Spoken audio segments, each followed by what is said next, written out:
Welcome back to our channel. Today we will bring to the viewers the exciting and dramatic developments of the movie that is attracting viewers. Smitty stood motionless in the middle of the cold room, where the light from the yellow lamp cast on the dusty wall and traces of the past that had never slept.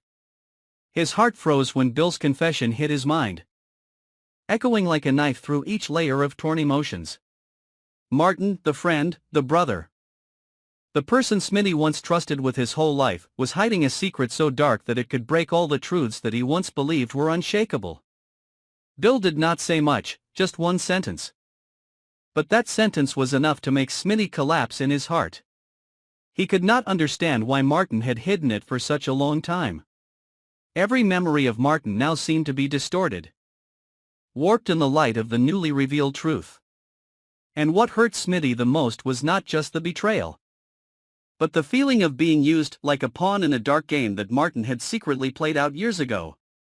The house where they had lived together, shared every sorrow and joy, was now a strange space, weighed down by unspoken secrets.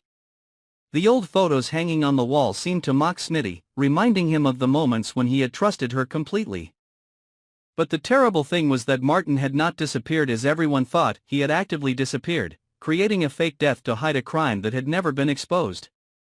Smitty began to piece it all together: the time Martin left town suddenly, the phone calls that were never returned, the letters that went unanswered.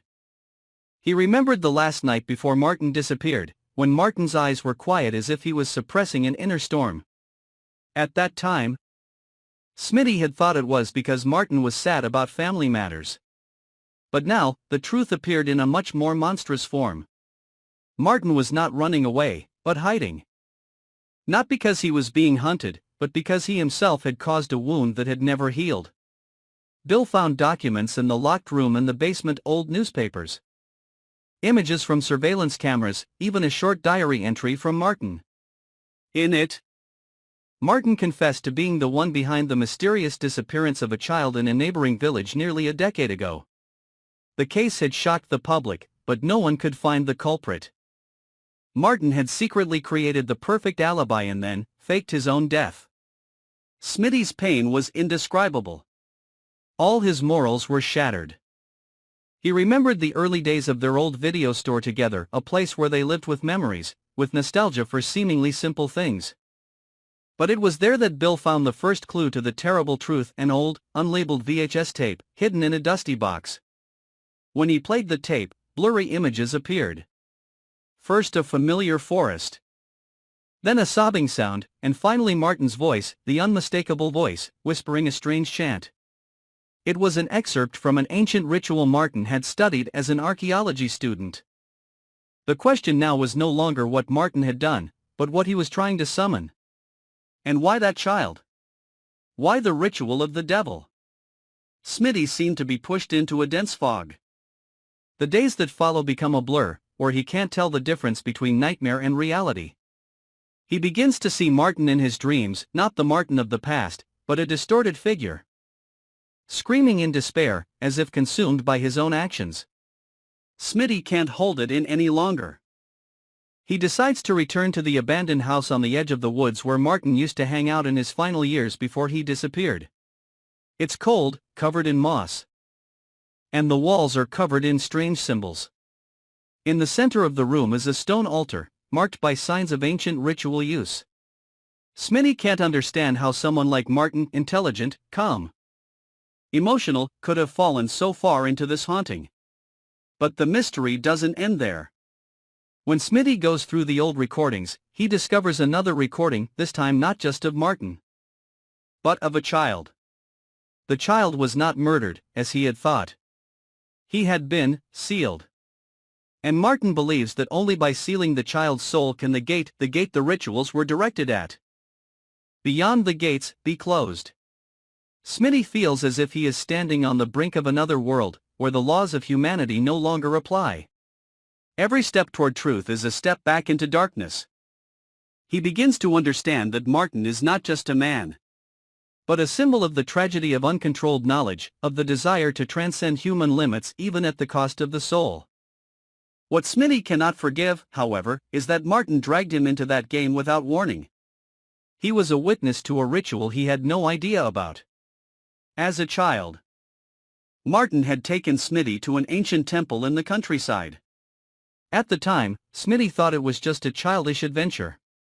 But in reality, Martin had used his energy to activate the first part of the ritual, opening the first crack in the gate.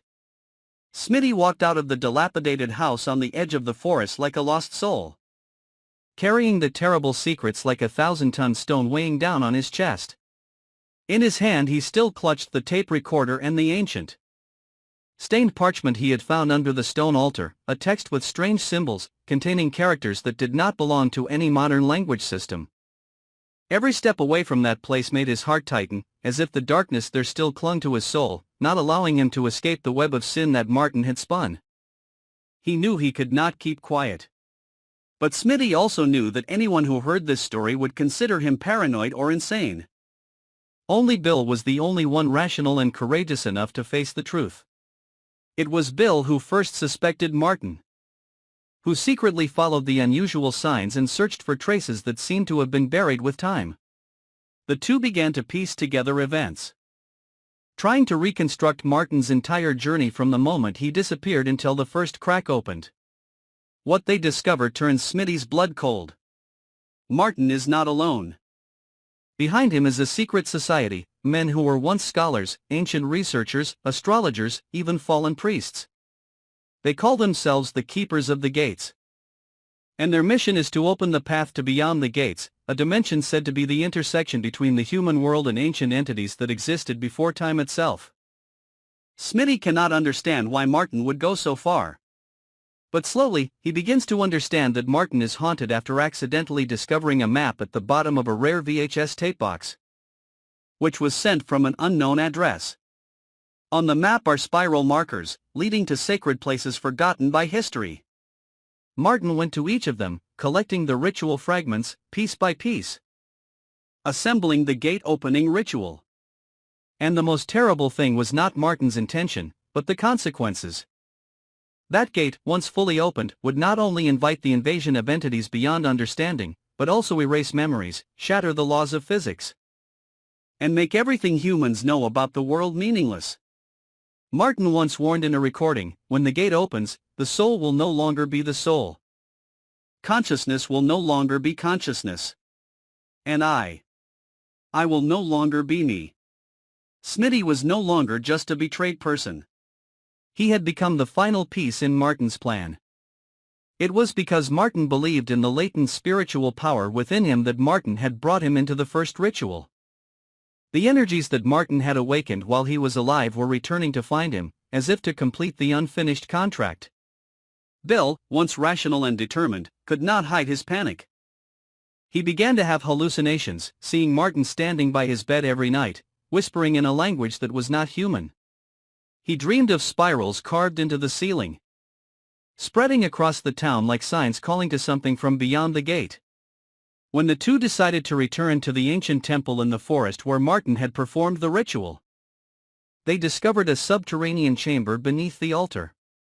There was a monstrous statue, nearly 2 meters tall, with a face that was both human and reptilian, with hollow eyes staring into space. Around the statue's neck was a jet-black pendant, engraved with the shapes of strange spirits. And next to the statue was an iron box with a combination lock. Opening the box, they found Martin's final diary. In his scribbled pages, Martin describes in detail his first sighting of the creature from beyond the gates, a humanoid entity, but one without a face. Martin calls it the caller, because anyone who hears its call will never be able to return to reality. It was at that moment that Martin knew he could not turn back. He believed that if he did not complete the ritual, the gate would remain open and someone else would pick up where it left off. Smitty froze as he read the last line in the diary, "If I fail, someone else will finish it." That person is Smitty. His hands trembled, his veins froze. He had never felt so small in an invisible universe moving beyond human perception. That night, Smitty began to hear echoes in his head. Whispers in an ancient language, fleeting images like memories that did not belong to him. Bill had warned, once a soul is caught in a ritual, It becomes part of the ritual, impossible to shake off. Smitty began to lose sleep, to lose control, to feel as if Martin himself were resurrecting inside his body. Finally, Smitty must choose. Either complete the ritual to close the gate forever, which means sacrificing himself and his soul, or find a way to break the entire ritual structure, accepting that everything might collapse as a result. Bill tries to research more in the ancient texts, but time is running out. Metaphysical signs appear more and more densely around the town. People begin to disappear mysteriously, street lights flicker, and in the night sky appear halos that do not belong to any astronomical system. In desperation, Smitty decides to perform the final ritual himself, without telling Bill. He returns to the temple, taking all the pieces that Martin left behind. He understands that to break the ritual, it is necessary to reverse the entire sequence, return all the symbols to their original state, and most importantly, sacrifice an object that is directly connected to Beyond the Gates. And that object was the first VHS tape Martin ever received. Stay tuned and subscribe to our channel to stay updated with the shocking and dramatic developments of this exciting ongoing episode.